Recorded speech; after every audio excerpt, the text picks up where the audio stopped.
Bonjour à tous et bienvenue dans ce nouvel épisode. Aujourd'hui, c'est en fait une reprise d'un webinaire sur les tests physiques que nous avons fait en collaboration avec Joël Blanchard, kinésiologue. Vous remarquerez que du début jusqu'à la fin, en fait, il y a plusieurs questions auxquelles on répond. C'était donc des questions durant le webinaire. On a finalement décidé de les garder au montage, histoire d'approfondir le contenu le plus possible. Si vous avez des questions, vous voulez approfondir le sujet, n'hésitez surtout pas à nous écrire sur nos réseaux sociaux ou par courriel. Ça va toujours nous faire un grand plaisir. Bonne écoute!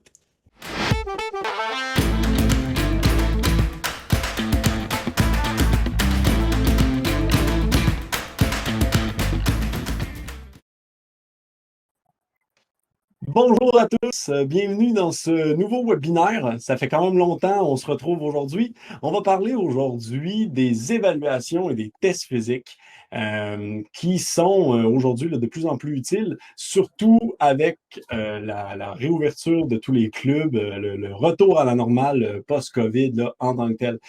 Les tests physiques, c'est pour tous les types de professionnels, que ce soit des kinésiologues, des physiothérapeutes, des préparateurs physiques, des coachs sportifs, peu importe. C'est hyper important de venir tester les clients avec des tests physiques et des évaluations. On va discuter donc de cette utilisation-là avec notre invité. Bonjour, Joël. Salut, ça va bien? Oui, super bien, merci. Génial. Joël Blanchard, qu'on avait déjà invité dans un autre podcast sur le sommeil. Tu es kinésiologue au Québec et candidat au doctorat en sciences de l'activité physique. Absolument. Merci beaucoup de te joindre encore à nous. Est-ce que tu veux te présenter un peu là, dans les Ouais, grandes je, lignes?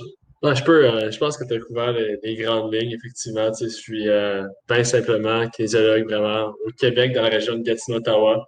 Je travaille avec différentes populations, que ce soit principalement c'est des sportifs d'endurance et des plus jeunes, des sportifs plus jeunes, donc entre 12 et 17 ans. Sinon, oui, candidat au doctorat en sciences de l'activité physique. Mes études au doctorat se portent principalement sur le développement des habiletés motrices chez les enfants et chez les adolescents. C'est pas mal ça. Ah, super. Ben, merci de te joindre à nous parce qu'on va justement parler aujourd'hui des tests physiques, comme je disais, et on va vous présenter la nouvelle fonctionnalité de test physique qui a été ajoutée à XFIT tout de même récemment, malgré tout. Là. Donc, déjà en live, déjà utilisable, même Joël, donc on en parlait là avant de passer en ligne, que tu as commencé déjà à l'utiliser là, en tant que tel. Donc, la fonctionnalité existe déjà et permet de réaliser des tests physiques plus facilement qu'avant avec l'ensemble de vos clients. Je souligne quand même que Joël, tu participes à tous nos groupes d'ambassadeurs, que tu te joins souvent aux discussions puis aux échanges qui permettent d'amener le logiciel plus loin. Et donc, c'est pour ça qu'aujourd'hui, on se disait que c'était encore mieux d'inviter un utilisateur quotidien du logiciel. Et en plus, avec ton background puis ton bagage, qu'est-ce que tu vas pouvoir nous apprendre puis tout ce qu'on va pouvoir discuter. Tout le monde, si vous avez des questions au fur et à mesure de tout le webinaire, n'hésitez surtout pas à le faire dans le chat. Pourquoi est-ce qu'on veut parler aujourd'hui de tests physiques, d'évaluation? Je pense que c'est quand même important de le remettre en contexte. Et chez XFIT, on parle toujours que c'est important d'évaluer le niveau de votre client. Donc ça, c'est toujours important au départ, au début d'une relation avec un client, bien planifier ensuite. On va en reparler. Par contre, de l'autre côté, c'est encore plus important, je crois, d'en parler aujourd'hui parce qu'on sort de la COVID. Sortir de la COVID, sortir donc d'une plus grande sédentarité, on l'a quand même vu là, dans la dernière année, c'est donc de parler de redémarrage et donc de parler de réévaluation après le démarrage, au redémarrage, après une année qui a quand même été synonyme beaucoup plus de sédentarité, peut-être moins sport pour certains, sur la finale peut-être plus, là. Mais il y a beaucoup de choses qui ont changé et les gyms et les clubs de fitness et les professionnels réouvrent. Donc, on va parler aujourd'hui beaucoup là, de redémarrage. Peut-être, Joël, on pourrait commencer par ça. Là. Est-ce que c'est la lecture que tu vois, toi aussi, que 2020 a un peu tout chamboulé, tout changé et qu'aujourd'hui, on parle de redémarrage avec des tests physiques? Ben, c'est sûr que tu sais, la fameuse pandémie, là, ce qu'on a eu, c'est clair que c'est venu affecter plusieurs d'entre nous. non seulement les clients manquaient de plus en plus de motivation pour s'entraîner, mais il y avait aussi une diminution des opportunités pour rester actifs et actifs. Fait que, tu sais, Mm. les salles d'entraînement étaient principalement fermées, comme tu l'as mentionné. Les différentes ligues sportives ont mis leurs opérations sur pause, puis plusieurs événements ont également été annulés. En fait, pour vous nommer que ces exemples-là, ben, la COVID a vraiment pesé lourd, non seulement sur la variété des exercices disponibles, mais également sur la mise au point de certains objectifs. Donc là, ben, évidemment, tu parles beaucoup de redémarrage. Donc, c'est en fait, se donner des nouveaux objectifs pour les moments à venir. Mm. T'as-tu vu des tendances ou des changements, comme plus de cas d'obésité qu'avant ou des choses comme ça ou pas du tout?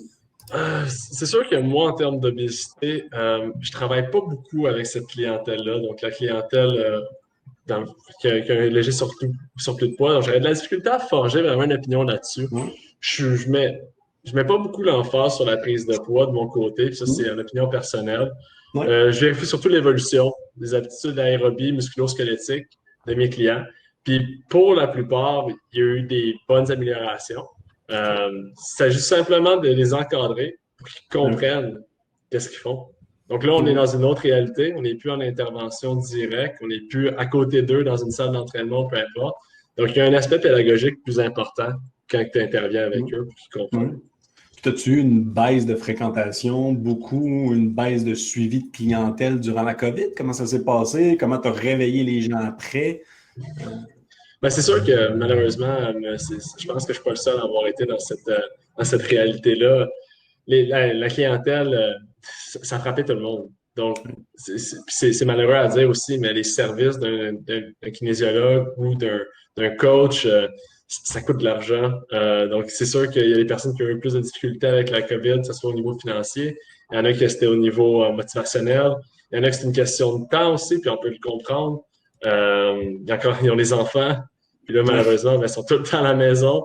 Donc, c'est de mettre les priorités en place. Puis malheureusement, des fois, l'intervenant en activité physique va prendre un peu le bord, donc va être mis de côté. Mais je dois dire qu'au niveau de la rétention des clients, c'est pas une chute qui est drastique. Je pourrais dire peut-être un client sur deux, mais là, étant de retour, ben, je reçois constamment des courriels et des messages pour dire bon, ben, je suis prête à reprendre l'entraînement.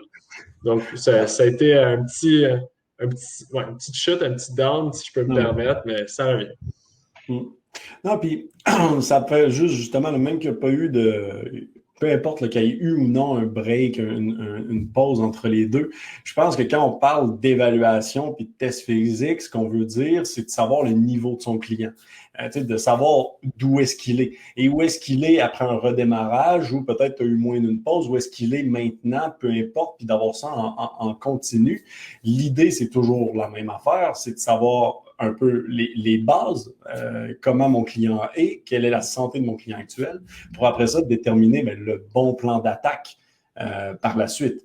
Fait que, maintenant que je dis ça, comment toi, est-ce que tu le fais de ton côté? Est-ce que tu réalises ces évaluations-là quand tu prends une nouvelle personne en charge, là, par exemple, ou aujourd'hui avec le retour, avec les personnes que tu avais déjà? Là?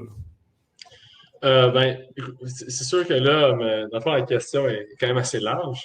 Ouais, très large. C'est ça, on va prendre une étape à la fois.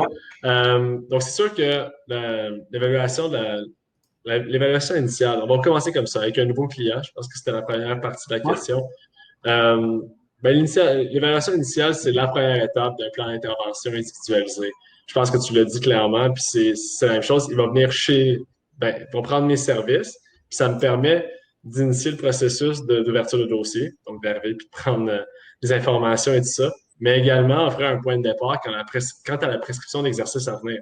Donc, c'est de se dire, bon, ben, on se fait une image de la personne qui est devant moi parce que je peux pas faire un programme à cette personne-là si je ne sais pas c'est qui. Ça prend ce temps-là pour discuter, pour faire une image globale et après ça, monter un programme d'entraînement qui est orienté selon l'évaluation qui a été faite. Donc, c'est sûr qu'avec une personne devant moi, c'est une nouvelle personne, pas passer autour de ça. Euh, et c'est avec cette rencontre-là que tu peux venir combiner ce que le client ou la cliente a besoin avec l'objectif qu'il ou elle désire atteindre. Donc, ça, c'est l'autre chose. c'est pas seulement de se dire, ah, ben, je vois ça, mais faut bien s'orienter avec l'objectif de cette personne-là. Puis en tant que spécialiste d'activité physique, ben, c'est ton travail de repérer les forces, les faiblesses et bâtir une prescription d'exercice individualisée à la personne évaluée. Donc, c'est de venir s'ajuster, puis je vous dis beaucoup de l'individualisation, mais c'est un principe qui est fondamental. De se dire que je viens m'ajuster à cette personne-là parce qu'il n'y a pas personne qui est pareil, malheureusement. Non, clairement. Tout le monde est un peu différent, puis c'est justement pour ça là, Mhm. qu'on veut faire un test physique pour bien le savoir. Là, justement, tous les tests physiques sont un peu différents selon ton type de clientèle. Là. Mhm. Je sais que dans ton cas, puis surtout là, les personnes qui nous suivent aujourd'hui, il y a plein de types de personnes, là, plein de types de suivi. Peut-être tout le monde, si vous voulez nous en dire un peu plus sur quel type de clientèle vous suivez, juste qu'on puisse s'orienter en tant que tel.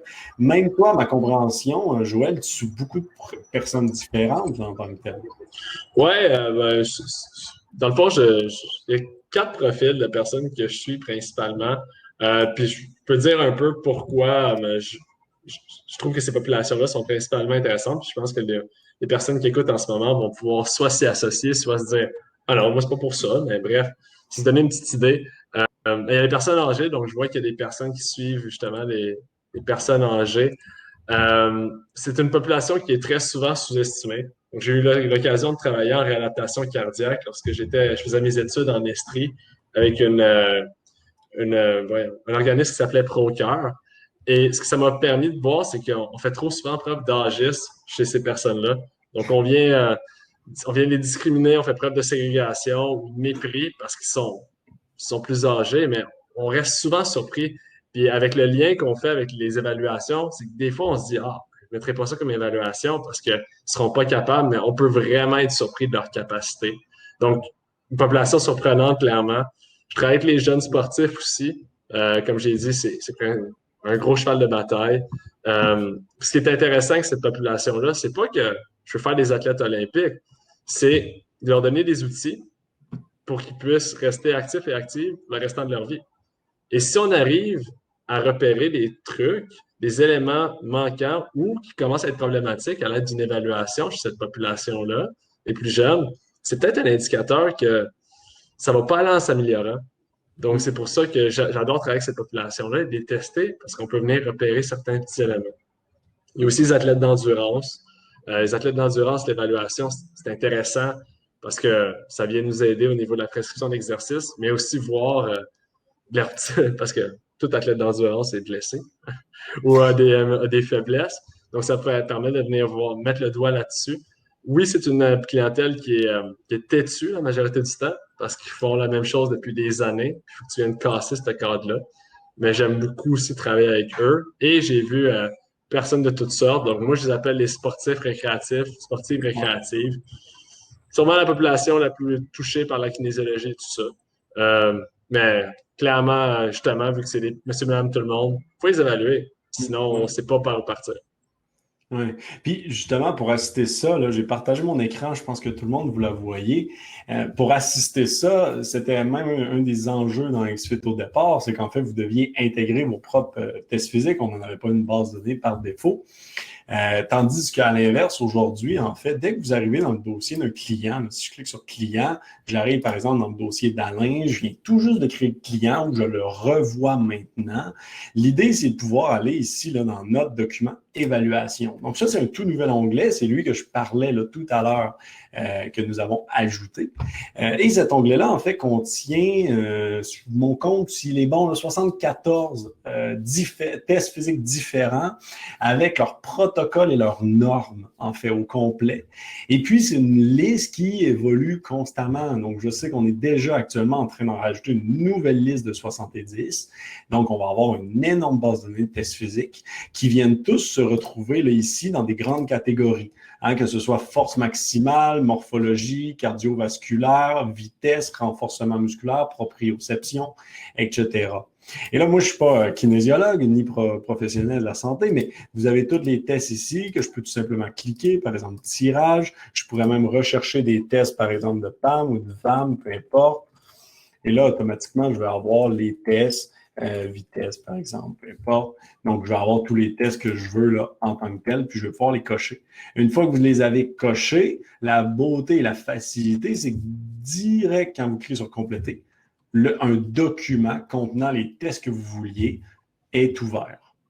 Et à ce moment-là, ben, vous pouvez le compléter, là, par exemple 80 livres 4 fois. Automatiquement, ça va me dire c'est quoi son RM, c'est quoi 95% du RM, etc.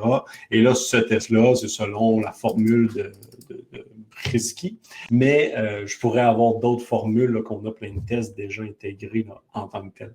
Donc, c'est ça qu'on est venu ajouter. Et ensuite, ben, vous avez toujours la possibilité, une fois que vous voyez le test physique, donc, je vais aller dans mes tests physiques, donc dans tous les tests que j'ai déjà faits avec mon client, par exemple, force de préhension totale combinée, et je vais avoir automatiquement, quand je clique dessus, l'historique de la donnée. Donc, où est-ce qu'elle est arrivée du départ et où est-ce qu'elle est maintenant. Donc, je vais voir ma progression. Je vais même avoir automatiquement des valeurs calculées, que ce soit la moyenne, la différence, la somme, la valeur maximale, la valeur minimale.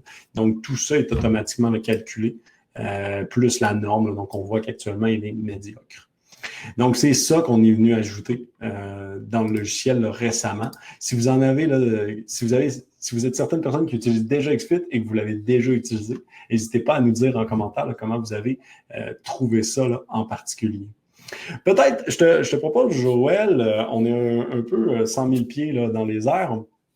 Si on descend un peu plus sur du pratico-pratique à proprement parler, tu nous as parlé, là, si je me souviens bien, de 4 groupes de clientèle, que ce soit les personnes âgées, les jeunes sportifs, les athlètes d'endurance ou les athlètes récréatifs.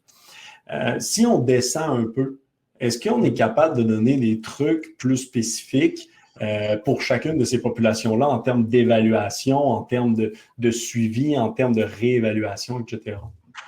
C'est un excellent point. Puis c'est ce qui est intéressant, c'est que c'est 4 populations qui sont complètement différentes, puis qu'il faut prendre aussi, faut viser, il faut les approcher différemment en termes en termes d'évaluation, en termes d'encadrement, en termes de test-retest aussi. Clairement, quelque chose qui va différer d'une personne à l'autre chez cette population-là. Avant d'aller là-dedans, avant d'aller spécifique population à population, je pense que c'est important de donner les grandes lignes, de pourquoi on évalue. C'est quoi les principes de base avec l'évaluation. Je pense que c'est important. Puis encore une fois, je ne suis pas ici pour dire que j'ai la vérité absolue. Je pense que tous les intervenants, c'est ça qui est merveilleux, c'est qu'on a chacun notre façon d'intervenir et tout ça. Puis je suis ouvert aux discussions. C'est d'ailleurs pour ça que je suis là. Mais je pense qu'il y a un principe super important qu'il ne faut pas négliger lorsqu'on effectue une évaluation. Ça s'appelle la succession judicieuse des tâches. Et ça s'applique aussi en prescription d'exercice. Donc, il faut débuter avec les éléments qui sont plus difficiles, complexes dans votre évaluation et terminer avec ce qui est plus facile et qui minimise les risques de blessure. Donc, un exemple vraiment très, très, très simple et peut-être un peu caricatural, mais commencez pas avec un test de planche abdominale maximale pour ensuite enchaîner avec un test de une répétition maximale avec un soulevé de terre. Donc, vous venez tout détruire votre base de support avant de faire un effort maximal en exercice qui vient chercher plusieurs masses musculaires. C'est quelque chose qu'il faudrait éviter. Puis l'excuse populaire, je voulais voir comment mon client ou ma cliente réagirait en état de fatigue est complètement déraisonnable dans cet état-là. Je suis désolé, mais la plupart du temps, lorsqu'on intervient en prescription, c'est la première fois que vous rencontrez votre client ou votre cliente, ou c'est lorsque vous travaillez avec des athlètes qui sont off-season, donc sont en transition entre 2 saisons, c'est pas le temps de les blesser. C'est une mauvaise première impression, puis c'est un mauvais départ. Donc, essayez vraiment de structurer vos évaluations pour que les personnes soient prêtes à être évaluées. Évidemment, je peux pas énumérer l'ensemble des tests que je fais ou car ça va changer d'un individu à l'autre. Selon les objectifs visés par la kinésiologie et selon les observations pendant l'évaluation. Par contre, je peux arriver puis parler des 4 types de clients avec des tests que je fais qui reviennent assez souvent. Et pourquoi j'aime les utiliser. De mon côté, je dis souvent que l'évaluation, la condition physique, les tests physiques, ça devrait être comme une entrevue semi-dirigée. Il est important d'avoir des tests qui reviennent souvent, avec lesquels on est à l'aise, mais aussi c'est le devoir de l'intervenant ou de l'intervenante qualifié d'ajuster l'évaluation en fonction de la personne devant lui ou elle. Donc, le corps humain, c'est pas une machine et tout le monde est différent. C'est pour ça qu'il faut utiliser nos compétences pour venir s'orienter selon nos observations. Puis des fois, oui, c'est rapide, c'est sur le coup, mais c'est pour ça on est des spécialistes d'activité physique. Il faut savoir s'ajuster. Donc, ça, c'était mon petit PR du début. Donc, mes informations globales sur l'évaluation, ce que j'en pense et tout ça. Si on enchaîne avec les 4 différentes populations, donc là, on va dans le plus spécifique, on va dans le plus pratico-pratique. Je vais commencer avec les personnes âgées. Pourquoi commencer avec les personnes âgées? Parce que je me suis dit que je vais commencer avec eux. Je vais être honnête, je ne suis pas un spécialiste en gériatrie, je ne suis pas une personne qui spécialise ce groupe d'âge-là. Mais lorsque je les teste, je vais vraiment suivre les directives des spécialistes de l'activité physique chez cette population spécifique pour construire mon évaluation. Donc, la batterie de tests qui est la plus populaire chez cette population-là, c'est probablement le Senior Fitness Test, qui est valide et fiable chez les 60 à 94 ans. Donc, je m'en inspire lorsque je monte une série de tests chez cette population. La plupart du temps, les personnes âgées n'ont pas un objectif de performance. Donc, elles recherchent à redevenir fonctionnelles. Donc là, je vois que tu ouvres le Functional Movement Screen. Fonctionnel, il est là. En d'autres mots, elles vont être capables d'entreprendre leur activité et tous les jours sans restriction. Dans le fond, ils vont être capables de bien fonctionner dans la vie de tous les jours. Il n'y a pas grand-chose de plus fonctionnel, malheureusement, dans notre système dans lequel on vit, que s'asseoir en tant qu'être humain. Donc, on est assis. En ce moment, je suis assis dans la présentation. Je ne sais pas si vous m'écoutez en position assise, si vous travaillez en position assise, mais il faut être capable de se lever aussi. Et chez les personnes âgées, c'est quelque chose qui est super important. Donc, je commence habituellement mon évaluation avec le test de squat de 30 secondes. C'est un test qui consiste à se lever, s'asseoir pendant 30 secondes le plus rapidement possible et ça permet d'évaluer la force du bas du corps nécessaire pour de nombreuses tâches telles que monter les escaliers, marcher, se lever d'une chaise, sortir d'une baignoire ou d'une voiture. Et c'est aussi un bon prédicteur des risques de chute, un problème majeur chez cette population-là.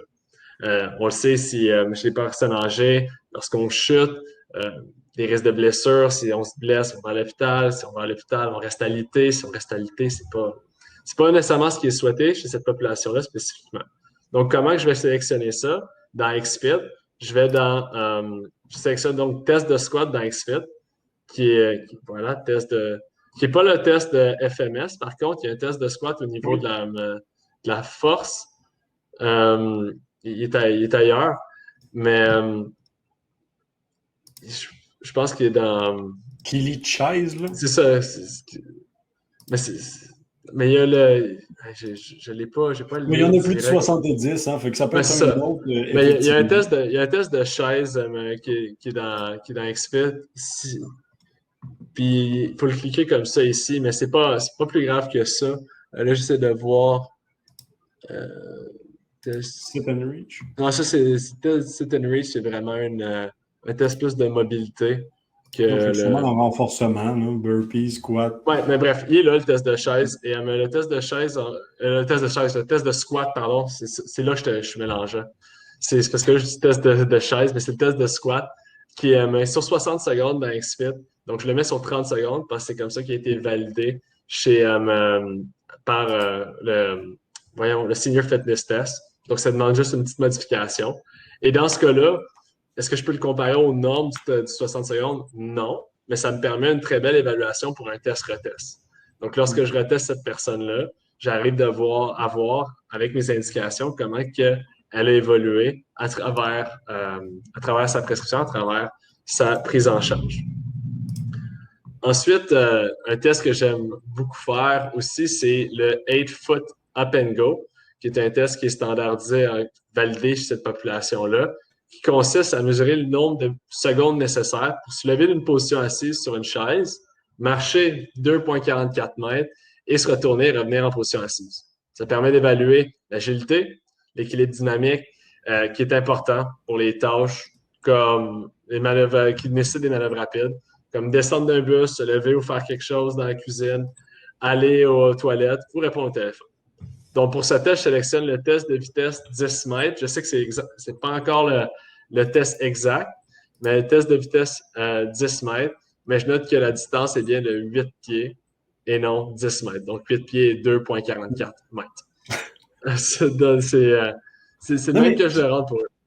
Mais tu abordes un bon point, mini parenthèse là, sur la liste des tests, puis on en a parlé un peu avant, je pense, d'entrer en nombre. Actuellement, on en a 74, là, quelque chose comme ça. On est encore en train d'en ajouter 70, mais il existe une panoplie de tests, là, encore une fois. Fait que de la manière qu'on l'a fait, et comme on a fait 100% du logiciel pour tout le monde, sachez-le, vous pouvez, s'il manque un test, en ajouter un sans problème dans la base de données pour que vous puissiez le faire par la suite là, assez facilement. Si vous voulez que ce soit nous qui le fassions, vous pouvez aussi nous l'envoyer. Et puis, ben, on en ajoute là, constamment là, en tant que tel aussi. Là. Donc, il peut effectivement en manquer parfois. Puis, ben, vous nous le dites, on l'ajoute ou vous le faites vous-même là, de votre côté. C'est ça, c'est un outil qui est en développement. Puis, c'est sûr que nous, de notre côté, c'est super. Le programme XFIT est super complet et il faut y aller une chose à la fois. Puis maintenant, on ne peut pas tout ajuster non plus. Puis c'est la discussion qu'on avait. Des fois, il y a des exercices qu'on se dit, ah, ben, c'est bizarre, cet exercice-là, pourquoi il est là? Mais comme disait Étienne, c'est parce qu'il y a quelqu'un qui l'a demandé, cet exercice-là. Ils ne l'ont pas juste mis là.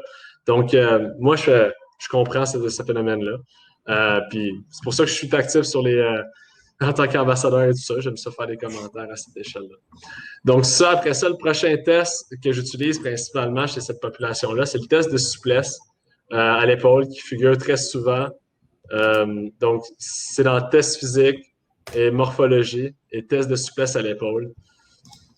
C'est un test qui est facile à réaliser, qui permet d'évaluer la souplesse globale du haut du corps, qui est importante pour les tâches telles que se peigner les cheveux, mettre des vêtements au-dessus de sa tête et mettre sa ceinture de sécurité dans la voiture. Des affaires qui sont assez essentielles. Ouais. Donc, distance entre les mains en centimètres, ça peut varier d'une personne à l'autre. Encore une fois, ce qu'on recherche, c'est qu'il n'y ait pas vraiment de distance entre les mains. Mais ici, majoritairement dans cette population-là, on va avoir une distance qui se situe entre les mains. C'est d'essayer de venir vraiment toucher ses mains dans le dos comme ça. Vous pouvez essayer. Si vos doigts ne se touchent pas, il y a peut-être un manque de mobilité qui peut être expliqué par divers facteurs. Je ne vais pas venir énumérer tout ce qui pourrait causer ça, mais c'est une belle image globale d'un manque de mobilité du membre supérieur, tout ce qui est au niveau du haut du corps. Et enfin, je fais aussi le test de mobilité du bas du corps, le sit and reach, donc la chaîne postérieure qui se trouve dans la même section, qui consiste à essayer de venir toucher ses orteils avec les jambes en pleine extension, encore une fois, si une personne n'est pas mobile, elle manque de flexibilité, mais ça va venir atteindre le niveau de à quel point elle est fonctionnelle. Et Dieu sait à quel point c'est important chez les personnes âgées d'être fonctionnelles. Donc ça, c'est les gros éléments qui reviennent de façon assez fréquente dans mes évaluations. Et par la suite, par rapport à mes observations, que ce soit sur les questions dans le questionnaire, que ce soit comment que la personne réagit sur ces différentes évaluations-là, mais ça me permet de m'orienter en tant que spécialiste pour venir creuser un peu plus. Parce que ça reste des tests qui sont relativement globales. Donc, c'est de voir où est la problématique. C'est pas mal ça pour les personnes âgées, bien honnêtement. C'est ça. Non, je sais pas s'il y avait des questions ou peu importe. Il y a quelqu'un qui nous demande quand même la différence entre je ne sais pas si tu vas être capable de le retracer, là, mais Laurie qui nous demande quelle est la différence avec celui que tu viens d'expliquer, le TOG 3 mètres. Donc, je ne sais pas si tu vas réussir à faire le lien avec celui que tu avais expliqué. Le TOG 3 mètres, j'estime que ça doit être un test de vitesse sur 3 mètres. Je pense, parce que pour être honnête, ça me sonne pas une cloche directement, le TOG 3 mètres, mais ça doit être quelque chose de similaire sur une distance X ou Y. Je suis désolé. Je peux pas me lancer puis de dire des Mais non, faussetés. Mais c'est que celle-là de 8 pieds est de 2,44. Peut-être que celle-là de Tog 3 mètres, c'est 9 pieds au lieu de 8 pieds pour le même principe, mais mais je suis désolé. après, de toute façon, je pense qu'un truc qui va être important dans ce qu'on est en train de dire, puis ça peut même amener là, à notre, entre guillemets, deuxième sujet très relié, c'est que un peu importe les tests que tu choisis, tant que tu choisis des tests qui sont prouvés, qui sont fiables, qui sont propices à la clientèle que tu vises, pertinents pour la clientèle que tu as devant toi, puis que tu les fais dans le bon ordre, comme tu as dit. Hein, donc, il y a quand même énormément de choses à ce niveau-là. Mais après, une grande partie qui est importante une fois que tu fais un test physique, c'est aussi de le comparer une fois que tu vas le retester. Mhm. Donc, si par exemple le TOG 3 et puis l'autre que tu parlais, le test de chaise, sont entre guillemets, peuvent s'équivaloir et sont les deux bons pour la clientèle. Ce qui peut être important après, ben, c'est ton interprétation. Qui dans XFIT, là, j'ai vu une question tout à l'heure là-dessus. Dans XFIT, en fait, les normes sont basées sur les normes approuvées académiquement. Donc, ils ne sont pas basées sur une base de données que nous avons créée, ils sont vraiment basées sur de l'académie. Si on n'a pas de normes académiques, souvent reliées à l'âge, au sexe, etc. Si on n'a pas ça, eh bien, on n'affiche aucune norme normalement. Mhm. Mais après cette norme-là, il y a aussi eh bien, le suivi puis l'évolution qui rentre en compte. Mhm. Je ne sais pas, comment tu utilises ça, toi, un test physique, quand tu retestes puis que tu Mhm. compares les tests, comment ça se passe de ton côté? Ben, c'est une bonne question. Puis, encore une fois, c'est pas quelque chose. La fameuse, le fameux passage, ça dépend en encadrement sportif, revient tout le temps. Parce que, effectivement, c'est très différent d'une personne à l'autre. Euh, Tout dépend de l'objectif du ou de la cliente dans ce cas-là. Si la personne vient te rencontrer parce qu'elle a une douleur au genou, tu l'évalues pour voir d'où provient cette douleur au genou-là. Donc, des hypothèses pour dire c'est peut-être ça, ça, ça, ça, ça. Ce qui te permet de monter une prescription d'exercice. Et par la suite, si la personne a plus mal au genou, moi, honnêtement, moi, Joël Blanchard, je ne le réévalue pas parce qu'elle a respecté son objectif qui était de ne plus avoir de douleur au genou. Donc, dans ce cas-là, le test-retest va peut-être prendre. Il n'y aura pas de retest, pour être honnête. Ensuite, Parce ça que va tu varier. dis, excuse-moi, parce que tu dis, je constate que c'est réglé. Donc, je Ouais. ne referai pas un test, tout simplement. Mais ça, encore une fois, ça, c'est mon côté Bon, aussi d'intervenant. Je ne dis pas que c'est la façon de faire, mais oui, effectivement, c'est ma façon de penser. Ensuite, pour ce qui est des personnes, ça va dépendre aussi de la population avec qui je fais affaire. Pas la vulnérabilité, mais il y en a qui ont beaucoup moins de motivation à s'entraîner. Puis de voir qu'une amélioration par un test-retest va les remettre à niveau. Donc ça, c'est une autre chose. On va venir planifier un test-retest pour être sûr que, regarde, c'est ça que tu as fait, maintenant tu es rendu à ce niveau-là selon toi. Puis c'est quand même, on voit la progression dans les différents facteurs. Des personnes qui viennent te dire, ouais, ben là, j'ai l'impression que je m'améliore pas et tout ça. Ben, écoutez, on peut planifier un test-retest éventuellement et vérifier justement à quel point vous êtes amélioré par rapport à la prescription d'exercice. Si malheureusement, il n'y a pas eu d'amélioration, ben, c'est de venir voir pourquoi il n'y a pas eu d'amélioration. Est-ce que ça a été fait aussi euh, avec assiduité que ça l'aurait dû? Euh, donc, c'est de venir remettre les pendules à l'heure par rapport à l'intervention.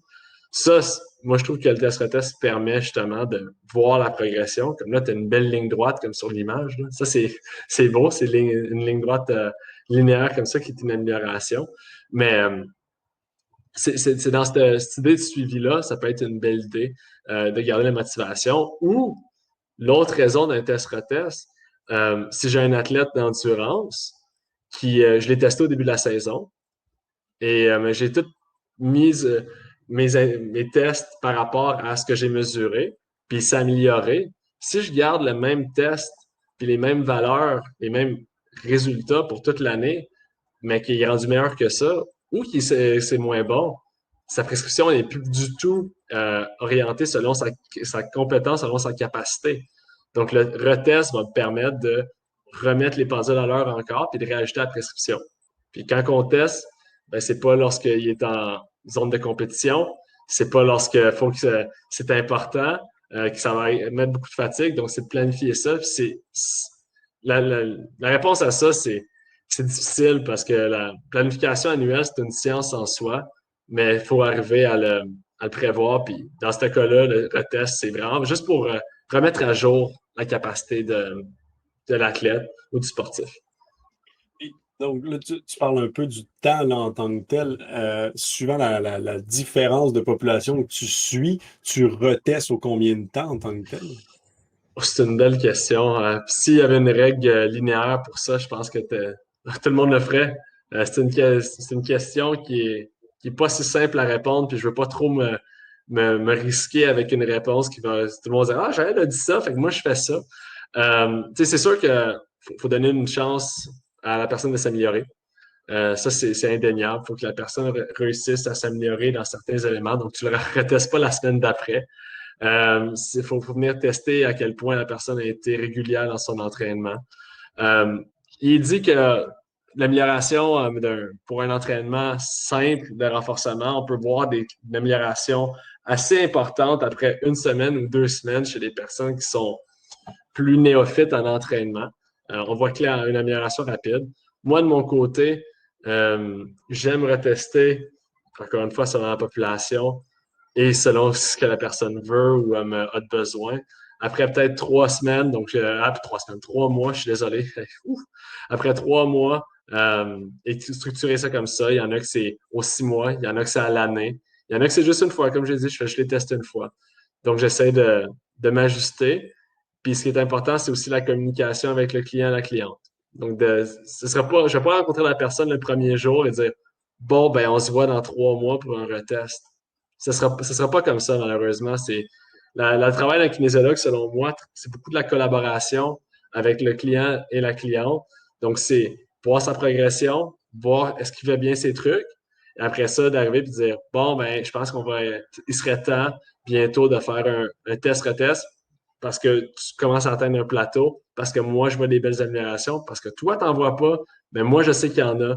Donc, plusieurs façons d'utiliser ce merveilleux outil-là qui est le retest. Oui, puis dépend donc effectivement totalement de la population, des tests que tu as faits, de l'objectif de la personne. Il y a des tests qui se comparent, il y a des tests qui se comparent pas, il y a des tests subjectifs, des tests qualitatifs. Donc, il y a énormément de choses là, en tant que telles qui rentrent en ligne de compte. Là. C'est pas unique, c'est pas totalement unique là, comme recette. Là. Mm. Lorsque tu fais un retest, question de Ariane, lorsque tu fais un retest, est-ce que tu fais simplement une mise à jour du premier test? Ça, par rapport à ce que tu as dit, peut-être t'en changes un peu là, en tant que tel. Ben, c'est une belle question, Ariane, puis merci beaucoup pour la question. Lorsqu'on reteste quelqu'un, encore une fois, ça dépend de l'objectif. Si on arrive puis on veut retester la personne pour montrer que dans ce test-là, il s'est amélioré, ben, il faut venir faire exactement le même test pour prouver, ben voilà, tu vois que ce test-là, tu faisais ce niveau-là et maintenant on est rendu à ce niveau-là. Lorsqu'on reteste parce qu'on se dit, ben ça c'est réussi, ben là on va venir ajouter quelque chose de supplémentaire dans ton test, c'est une autre option aussi.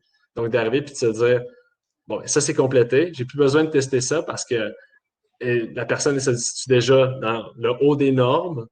Donc, je viens mettre à jour pour venir tester d'autres trucs. Chez les athlètes d'endurance, on le voit souvent. On ne peut pas tout tester tout le temps. Ça va être hyper difficile sur notre athlète d'endurance si on vient tester tout d'un coup. On va venir tester des trucs qui sont plus, surtout si c'est un début d'intervention, qui vient chercher plus des systèmes de base sur la première évaluation. Et plus ça avance, on peut venir chercher dans sa progression annuelle, on peut venir tester d'autres éléments qui sont plus avancés ou plus spécifiques à la tâche qui sera visée à la fin, donc selon son objectif. Donc, puis moi, j'ai aimé, tout à l'heure, tu as parlé là, de collaboration avec le client, qui est effectivement Mm. le rôle, et surtout de personnalisation qu'on parlait au Mm. départ. Parce que le concept des tests physiques peut aussi être facilement un outil pour motiver aussi ton client là, en tant que tel. Donc, Mm. selon les objectifs, selon, encore une fois, la clientèle, selon est-ce qu'elle aime voir un graphique d'évolution, peu importe. C'est toutes des choses qui changent d'une personne à l'autre, mais ça peut être utile de l'utiliser aussi dans cet axe-là. Là. Donc, peut-être d'excéder le nécessaire pour le professionnel, mais pour motiver le client, on peut avoir un objectif qui est aussi là, en tant que tel. C'est ça. C'est vraiment c'est un outil qui peut être utilisé de différentes façons. Il n'y a On pas une vient pas seule règle. juste, c'est ça, on vient pas juste tester pour voir une douleur ou peu importe. Vous venez voir à quel point la personne est capable de pousser beaucoup de watts sur un vélo. C'est pas si simple que ça. C'est une belle, c'est pour ça que le webinaire c'est intéressant parce qu'il faut déconstruire la perception que certains ont. Ok, ah, c'est systématique, c'est juste ça. Non, non, c'est beaucoup plus large que ça. Puis encore une fois, on est tellement des machines qui fonctionnent différemment qu'il faut venir maximiser le potentiel de certains outils. C'est pour ça que l'évaluation, moi, je trouve que c'est fantastique pour ça. Pour répondre, si vous avez des questions, tout le monde là, dans le chat, n'hésitez surtout pas à les poser. Pour répondre à Ariane, très bonne question. Donc oui, une fois que tu as fait un premier test dans XFIT, tu vas pouvoir le retrouver facilement. Donc on a la section récemment utilisée. Donc là, par exemple, j'ai juste utilisé 3 fois des documents indices de masse corporelle. Là. Mais autrement, j'aurais donc les 3 derniers amalgames de tous les tests. Là. Fait que si j'en avais sélectionné 6 avant, eh bien, j'aurai les 6, le document contenant les 6 qui apparaîtrait ici. Et en cliquant dessus, je vais avoir automatiquement le document. Donc, grosso modo, et ça, c'est spécifique par client. Donc, si dans un client, tu en as fait 4, dans un autre client, tu en as fait 6, quand tu reviens et que tu veux refaire les tests, tu peux simplement cliquer sur le test que tu avais fait auparavant et donc le mettre à jour. Donc, c'est beaucoup plus rapide. Tu n'as pas nécessairement à resélectionner chaque test individuellement. Si par contre, tu veux modifier les tests, comme on parlait avec Joël, que des fois, par exemple, tu ne veux pas faire les mêmes exactement, eh bien, tu pourras le faire là, sans problème aussi. En espérant que tout le monde, vous repartez avec plein de nouvelles idées, puis avec le désir de faire des tests et une meilleure prise en charge de vos clients. Je ne sais pas si, Joël, tu as un mot de la fin ou quelque chose que tu aimerais ajouter au sujet des tests physiques. Ouais, c'est fou, hein? C'est fou comment que 45 minutes, ça passe vite. Je parlais puis je ne voyais pas le temps passer. Mais oui, moi, je pense que ce qui est important au niveau de mon mot de la fin, c'est qu'on ne teste pas pour simplement tester. Il doit y avoir un objectif lié au test. Et il faut aussi tester dans le but d'utiliser ce qui est mesuré. En plus, il n'y a pas de formule magique qui s'applique à tout le monde. Le spécialiste de la santé doit faire preuve de jugement et appliquer ses connaissances pour créer une évaluation ajustée aux besoins et aux objectifs du client ou de la cliente. Donc, moi, ce serait vraiment ce que j'ai à dire. Résumer tout ce que j'ai dit en 4 lignes. Bon, ben, parfait. Merci tout le monde. Peut-être une petite question. Retrouve-t-on les résultats de tests physiques dans l'onglet rapport? Effectivement, oui, Bruno. Donc, effectivement, moi, je vous ai montré, parce que XFIT génère un graphique automatiquement sur tous les données, donc le niveau de motivation ou peu importe. Donc, ça, c'est automatique. Mais si vous êtes des super users de XFIT et que vous faites des plus grands graphiques, vous pouvez effectivement passer par l'onglet rapport. OK, donc, tout est connecté là, ensemble. Là, ce tableau-là, il ne marche pas, celui-ci. Et donc, tout est connecté ensemble. Donc, vous pouvez effectivement pousser plus loin l'analyse là, sans problème, selon là, ce que vous avez à faire là, en tant que tel ou le comparer à des activités de tests des activités, par exemple, de monde connecté. Comme vous pouvez aussi générer des alertes automatiquement si une donnée change trop. Donc, tout ça est encore une fois 100% connecté au final, là, en tant que tel. Cohen qui demande, Joël, est-ce que tu intègres toujours des éléments de proprio avec des jeunes ados en construction? C'est une excellente question, Cohen, puis merci beaucoup pour cette question-là. Euh, c'est intéressant parce que la plupart du temps, dans mon évaluation, oui, je vais mettre un test de proprioception pour voir comment que le jeune est capable de se situer dans l'espace. C'est ça la proprioception, c'est de savoir l'emplacement du corps dans l'espace.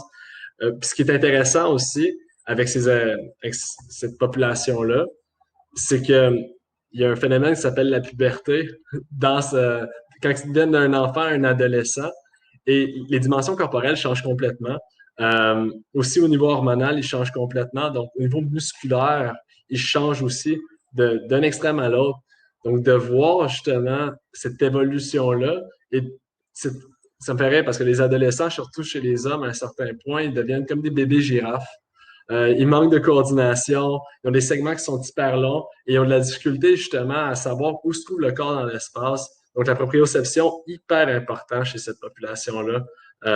C'est indéniable. Et, petite anecdote à part, moi, J'ai un client que j'ai vu avant la COVID, qui était 1,55 m.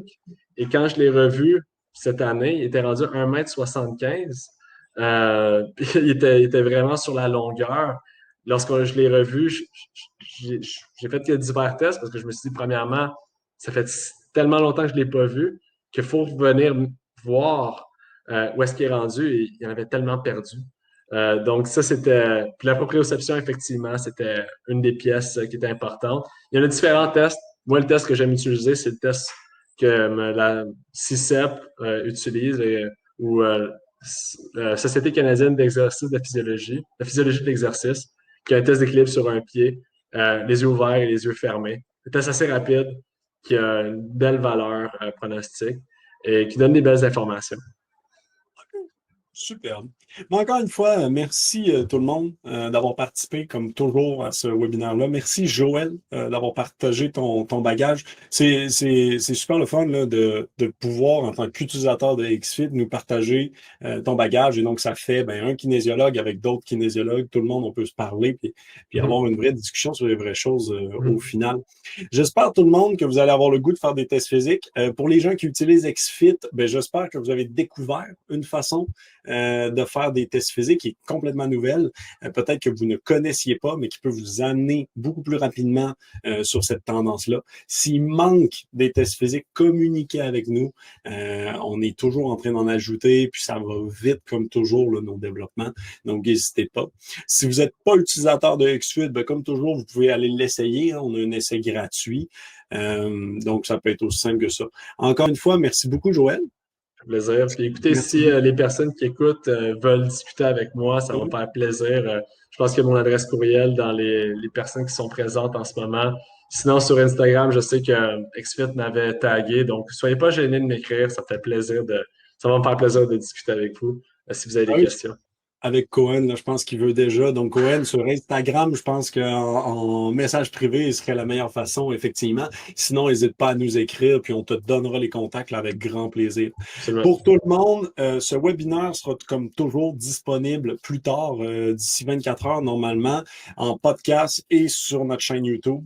Donc, si vous voulez le réécouter, n'hésitez pas. Vous allez de toute façon recevoir un courriel automatiquement après le webinaire qui va vous en informer. Et puis, vous pourrez le joindre sur podcast, Spotify, Apple Music, peu importe, pour le retrouver. Donc, merci encore une fois tout le monde d'avoir été présent. Et puis, Joël, je te dis à la prochaine. Absolument. Ça me fait plaisir de revenir. On va refaire ça. C'est bon. Allez, au revoir. Salut là.